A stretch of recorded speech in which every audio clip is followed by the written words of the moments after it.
Во завршна фаза се градежните активности на патниот правец Велеска-Дрифаково. Досега се реконструирани околу 20 километри, а останува да се работи на последните 6 километри. Градежните активности се очекува да завршат до крајот на летото. Министерот за транспорт и врски Владо Мисајловски, заедно со директорот на јавното претпријатие за државни патишта, денеска направија увид на работите на експресниот пат Велеска-Дрифаково.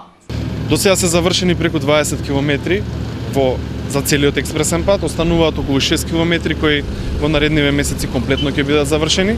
Станува збор за инвестиција од околу 15 милиони евра.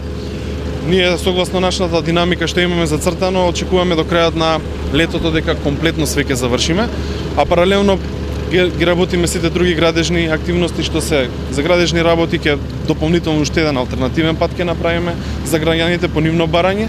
Овој патен правец беше еден од најнебезбедните во земјава со неколку црни точки. Со неговото проширување и реконструирање, делницата ќе биде многу побезбедна. Ќе се работи и на железничките премини, а ќе се поставува и нова сигнализација. Со рехабилитацијата и реконструкцијата и ширењето на патот, значи успеавме и тие точки да ги исправиме, да добиеме еден побезбеден пат и се доби еден пат кој што е побрз и за возење и побезбеден.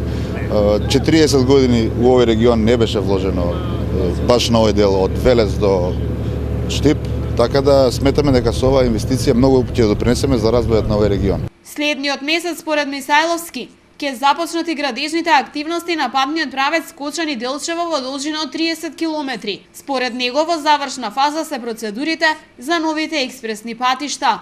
Паралелно, градежни работи се одвиваат и на автопатот Скопје-Штип.